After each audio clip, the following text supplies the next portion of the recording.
welcome to Rising Stars. I get the opportunity to communicate information or to bring on great information from incredible guests on Rising Stars that are just like you, someone who has a message that wants to share it with the world, has been through challenging situations, but you've made it out on the other side and you want to share it with the world. What worked for you? What did you do? And I'm really grateful to talk about my guest today, who is a rising star herself, who has been through an amazing pivot in her life, Karen D'Antonio. Now, question for you. Have you been through a pivot? Many pivots, maybe multiple pivots. We go through multiple pivots in our lives.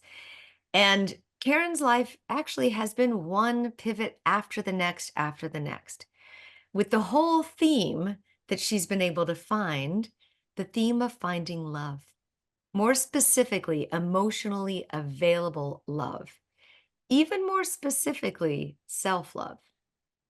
That's what her journey's been all about. And she really is here to help other women through transitions in their lives. She's been through it. And to have Karen on the other side of a helping hand, a friend, a coach, a guide, I can't think of somebody better to be there for you and for me. She's an amazing woman. And she not only saved her own life, she also saved the life of her son, which is quite a story. Welcome, Karen. Thanks for joining me. Thank you, Lisa. It's wonderful to see you. You too. My goodness. You basically started your life as a pivot. Come to think of it.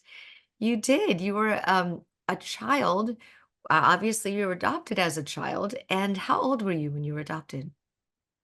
Well, I was 3 months when I was adopted. I was given up at birth and placed into the New York Foundling Hospital in Manhattan, where I stayed for 3 months, and then I was adopted at 3 months of age. Mm.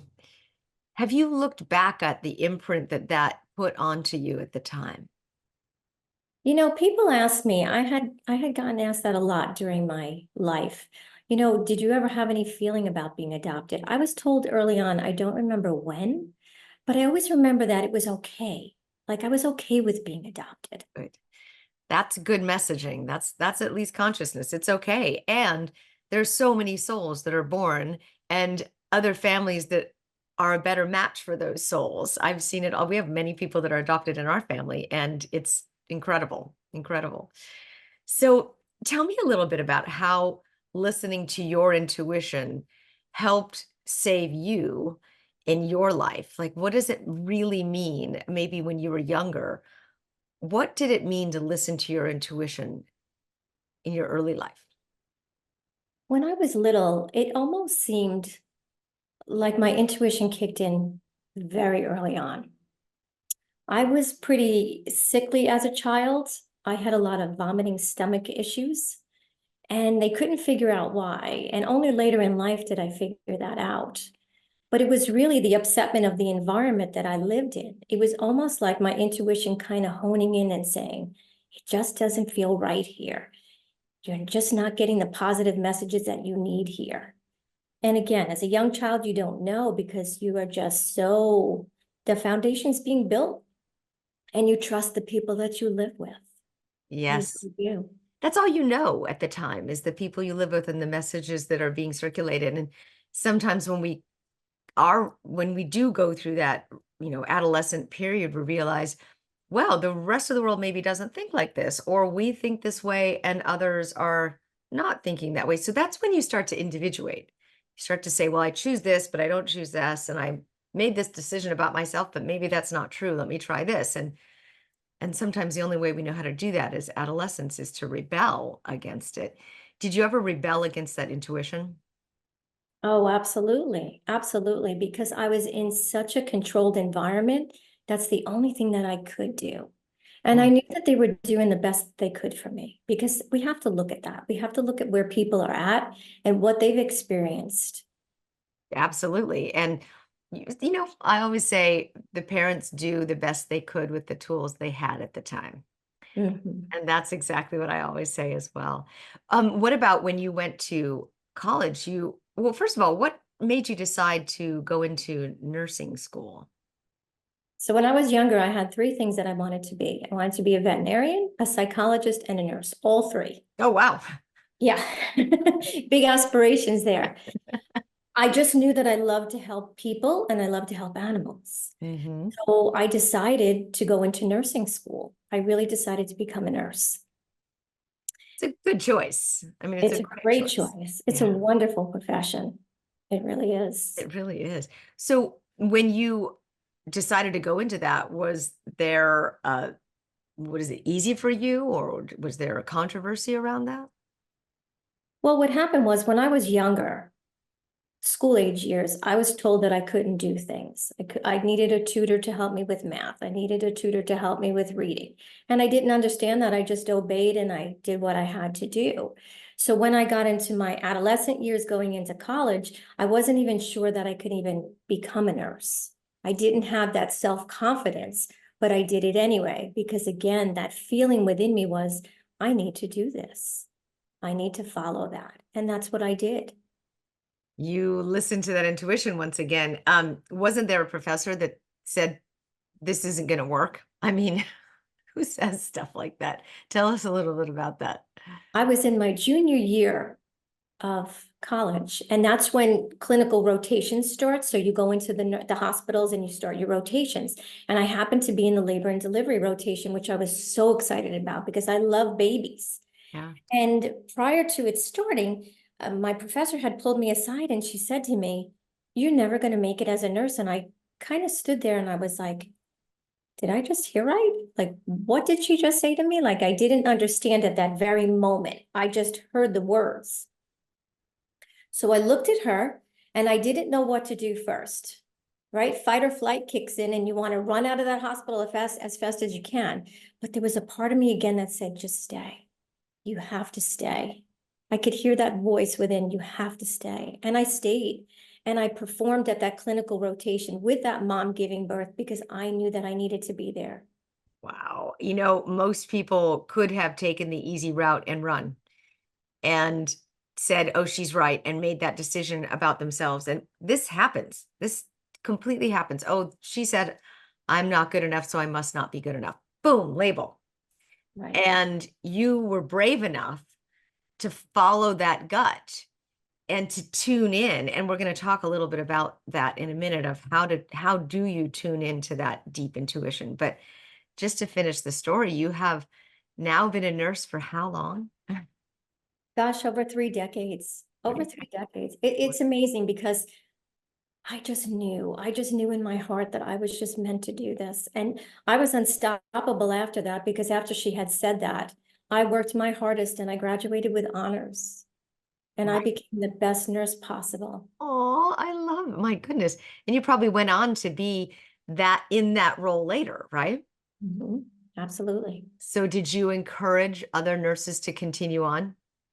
I always loved when student nurses came on because I wanted to be their advocate for them. I wanted to tell them that they could do this Mhm. because being told when you can't do something, you want to encourage people to do something. You want to help build their confidence. Nurses are the bedside trusted friend also. When you're there and the doctors are doing the rotations and you don't hear from them once or twice, the nurses are there all the time to listen or to help. They're just steady and they become, I think, some of the best parts of the hospital. I agree. I agree. We're with you for 12 hours at a time.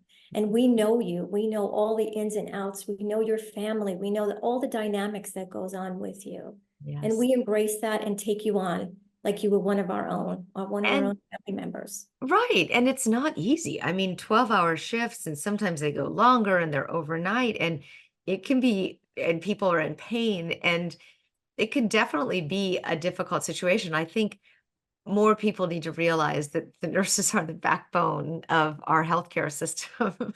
Oh, yes. I'm just biased. But then you actually used your entire nursing skill with your own son. Can you tell us a little bit about that? It was 2013, and my second son, Nick, was 18 at the time, and he started to have headaches. And I didn't understand where they were coming from.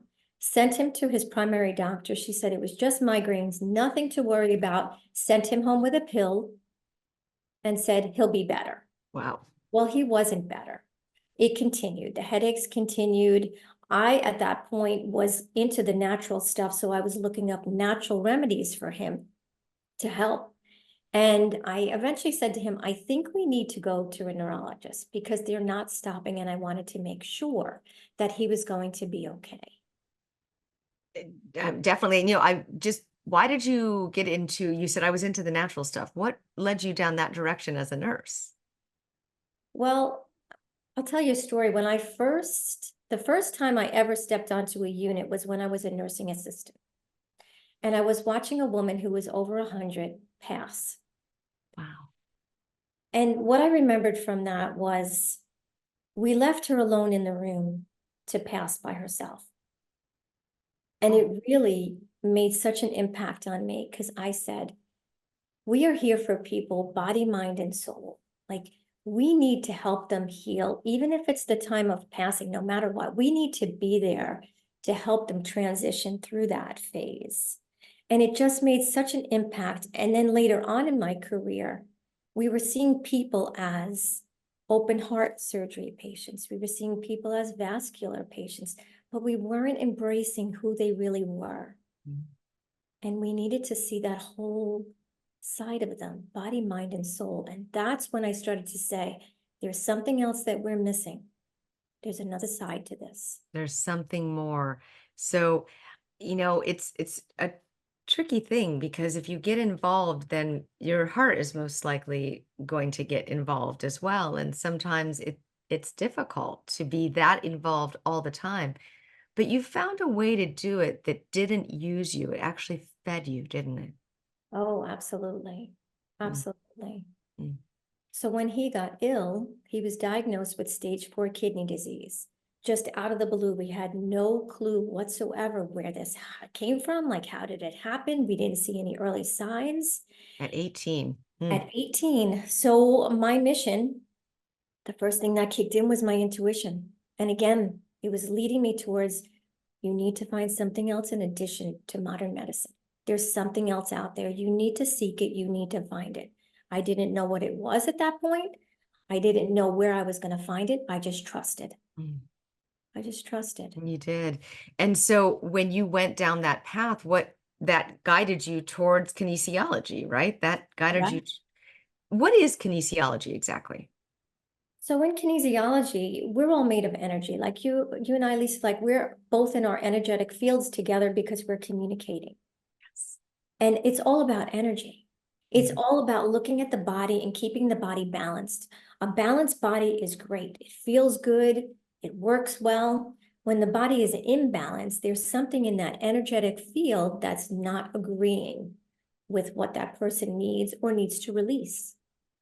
In some cases, it could be those beliefs that are formed, at such an early age in our lives. Wow. Isn't that interesting?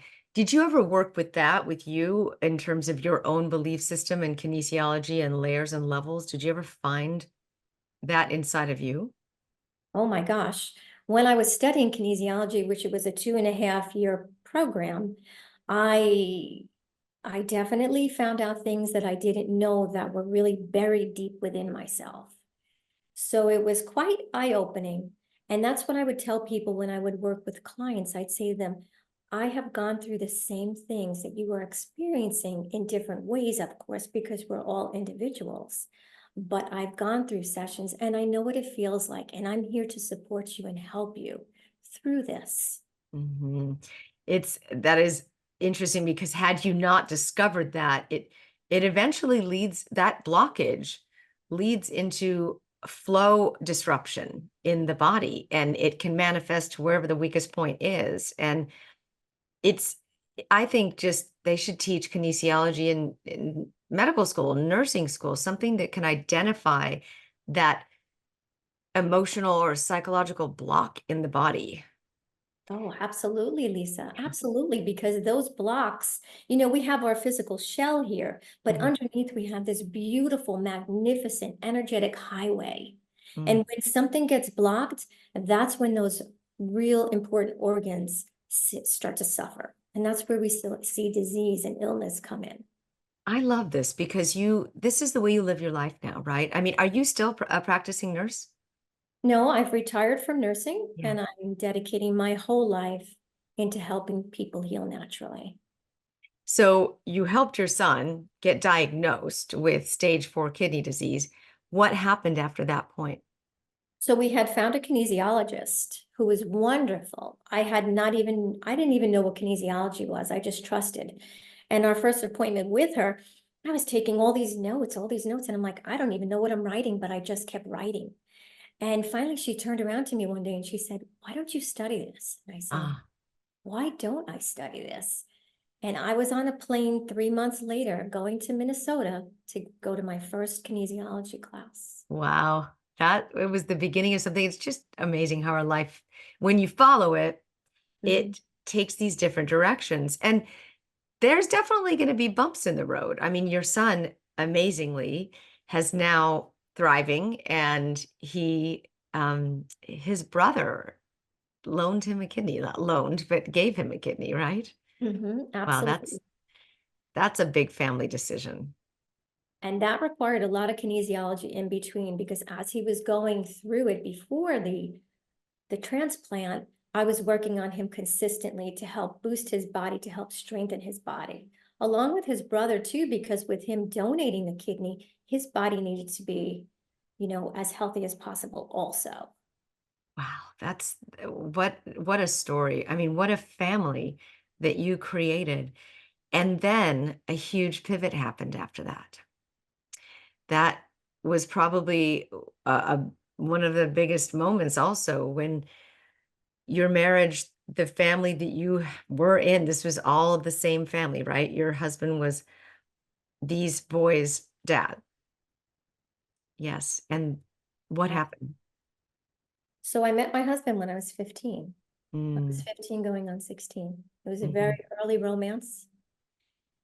Got married when I graduated college.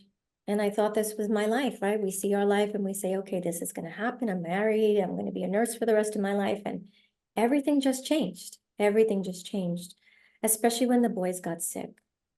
And we had made the decision to move to Florida 3 years ago, almost 3 years ago.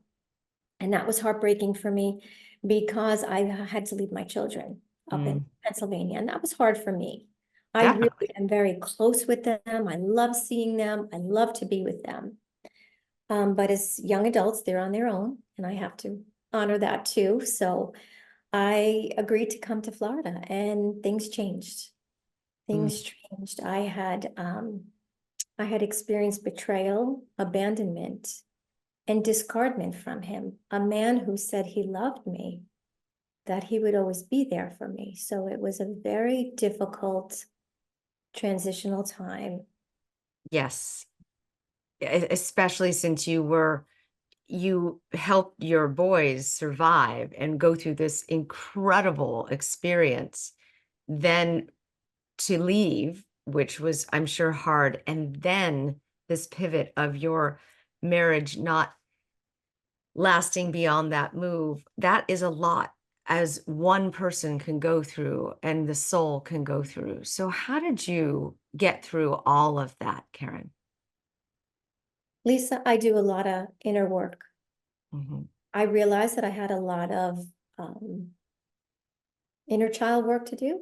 mm, I had a lot of beliefs to let go of, and I needed to find peace for myself. I finally needed to find my self love, my self confidence, and my self esteem because I had lost it. I had lost it through the whole time of being a mom and being a wife and being a nurse. We kind of lose ourselves as women. And all of a sudden, we come to the realization, what am I here for? mm. And then that pivotal moment comes where somebody says to you, I'm leaving you. And Oof. now what? But you had already started to do that inner work and already started to develop yourself at because your intuition had kind of guided you in that direction after your experience with your son, right? Yes, it did. It was almost like building me up. It was building my strength up. It was almost preparing me for this. even though you'll never be prepared for something like this. Right. But it was giving me the tools that I needed to use. You know, people will look at me, and it's a year now that I'm going through this, and people will say, well, I've had my days, Lisa, where I couldn't get off the floor. And I had my days where I just prayed and I prayed to spirit and I said, please, please help me through this. It Mhm. hasn't been easy, but I knew that I had a bigger mission now. My mission has now turned to helping other people through this. Oh, yes. Oh, yes. Now, I notice you have an altar behind you. Can you tell me a little bit about your daily practice that you have been doing that got you through these moments and that really helped you build this level of self-love? So I have a shamanic altar behind me, and I am at my altar every day. And what I do is I connect with my spiritual team. I connect with my ancestors, and I ask for help and guidance each and every day for them to join me and stay with me and guide me and give me the lessons that I need to know and the downloads that I need to hear so that I can be strong enough so that I can bring this message to others. Mhm. And so in that daily practice, how often do you do that? Every morning, every night, throughout the day? It depends on the day, but I do start off my morning every day going to my altar and talking. Mhm. I have my angelic team every day that I go to and I talk to. And I look for guidance and I ask them for help. If there's specific areas that I need help, I call them in for that. So it's a constant flow of communication between the two of us, or all of us, I should say. Just two. Right, right. No, that's right. It takes a tribe. It does take a tribe. And I find that the more I relate with my guides and the angelic presence that I know is around me, the more information or messages I get. It increases the communication. The more I try it, the more I hear. The more I try it, the more feedback I get. Do you notice this? Absolutely, absolutely. And in fact, during the time from the boys being sick up until I would say a year ago, I kind of put that on the back burner. I kind of put my spiritual team on the side, said, don't worry, I got this. I Mm. can handle the problems that are going on. And I really couldn't. But remember, it's all about free will, right? They stand back and they say, okay, we'll be here for you when you need us. And I kind of just hid that for a while because I thought that's that ego of ours that says, I got this, I can handle it. Right, But right. I made a promise and I said, I will never, ever leave their side again. I will be right by their side as they will be by mine, guiding and helping me. Yes, yes. So you made a commitment to be there in constant awareness and remembrance of your guidance. Absolutely. I feel that's what it takes. I feel that's what it takes because it tunes you back into your own intuition as well. Because that's how you listen to them, right? Is the intuition and the guidance comes through that way, right? Right. Can you teach us something that you maybe do that can help us connect with these guides, or maybe how you use kinesiology to do that? Sure. So going through my daily practice, I help to open up the energy field for the spiritual realm to come in. And something that we do in the shamanic training that I'm in is we do something called Wiracocha. And with Wiracocha, we take our hands at our chest. And whether you're in somebody's presence or you're by yourself, you can start your daily day off like this. And you just open up the energy field all around you, taking it up and bringing it all the way down to Mm. your feet. And just opening up that energy field for you to be more in tune with the spiritual realm. So in kinesiology, when I work with people, I do that also. I open up that energy field. I open that and I invite the ancestors and I invite the angels to be with us to help empower this person who is before me so that they can get the best healing session that they need at that time.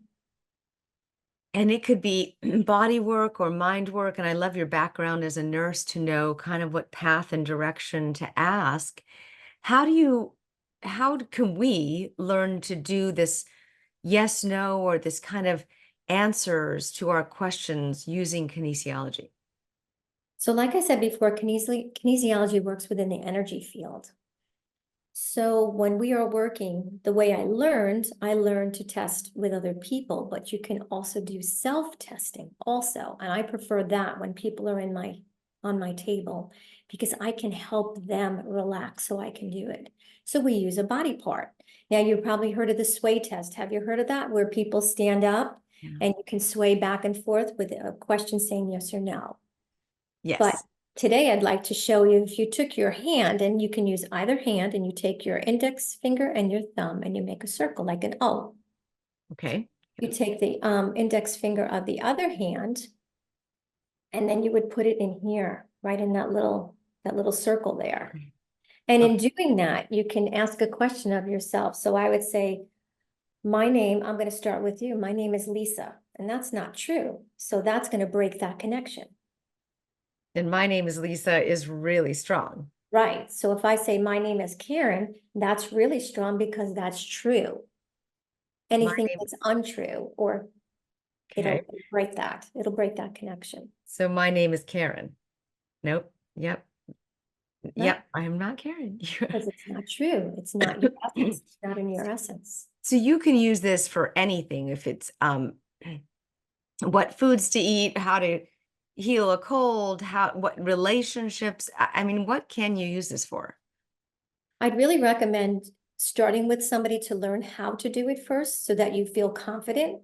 Because I remember learning as a student that I really had to learn to trust.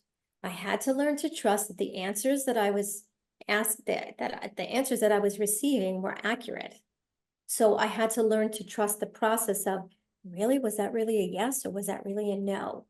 So just practicing that first, but I've told people using supplements, go into the vitamin store, certain foods. Am I having some difficulty with, would this food benefit me? How well would this benefit? Is it great? Okay, if it's not, it's going to give you that no.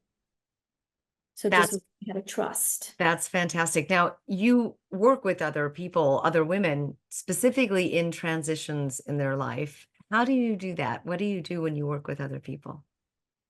So holistically healed has kind of really grown.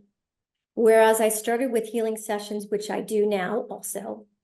Now I've added coaching women, empowering women, teaching women how to love themselves first, how to be authentic in their lives, and how to be happy. How many of us have stopped being happy? Mm, So just getting them back into balance. And I offer coaching sessions, and these coaching sessions are very individual for each person. And they also include healing sessions with them too. So they get 2 healing sessions and 2 coaching sessions, which is very different from other coaching programs. So they get the whole deal. So we work on limited beliefs. We work again on just loving yourself first. mm. The reason I love hearing people's stories is because your story will resonate with the right people, with those that are maybe going through or a difficult challenge relationship wise, those that have maybe had sick children, those that are learning how to listen to their intuition when it comes to relationship and helping children, because it can get very crowded with the fear or the doubt or the judgment or whatever it is. And as I said earlier, to reach out to someone on the other side who's not only a skilled nurse that you know you for of 3 decades, but has gone through your own transitions, which is a huge um, confidence builder. You really have been through it, but you have come out to this point where you trust your intuition and you have a practice around it and you guide others through their experience of transition. Do you wish you had someone like you when you were going through all this? I do. I wish I had that person Yeah. to guide, who has paved the way and said, you know what? I've been here. I know what you're going through. I hear you and I understand. And I am just going to gently and lovingly support you and just be with you throughout the process. Mm. Isn't that magical? That is magical because sometimes we feel like we're going through it alone or we have to cope and adjust and adapt and hide. There's so many feelings that can come through any transition. And it could be a job transition. It could be being let go. It could be any type of, I speak with a lot of people who are estranged from their children. That's very painful as a parent. And it's a very to get back into that place of love where you have really had challenges is a road that needs guidance. It's a road that needs help. Do you feel that you're back there, Karen, that you're in that place of self-love now? I am. I feel that everything that I've experienced in my life, I needed to know what love wasn't in order to know what love is. And now I know that self-love needs to emanate from us so that we can give it out to others. Yes. So love comes within us first. And I'm here to teach about love. And we all teach about love in our different ways. You're teaching about love by, you know, talking to people and telling their stories and having them tell them. Hmm. Hmm. That was beautifully said, beautifully said. And I'm so grateful that you have found your passion and your purpose in life. This is so clear for you, and you have this wonderful kind of glow. You have a goddess glow about you. So I appreciate your story, your guidance. I wouldn't wish, anyone to go through pain and struggle, but that's part of life. It is part of life. Pivots are synonymous with life. And if you have somebody on the other end to help you through it, who's been there and has come through it, understanding and learning self-love, that's huge. So thank you so much, Karen. You have been an inspiration to me, and I love your energy. It's very, I mean, my goodness, it's very welcoming. Thank you. Thank you, Lisa. Thank you so very much. Absolutely. And the website again is holisticallyhealed.com, and it's WHOLISTICALLY healed.com. So it's being whole again. And there's lots of services that you offer men and women. So it's really great for guidance and clarity and practice and learning. So thank you. And I thank you all so much for being a part of our Rising Stars interview. And if you would like to be a rising star too, I'm sure you are, you can always go to the website, which is theawareshow.com/rising stars. Until next time, I invite you to stay aware.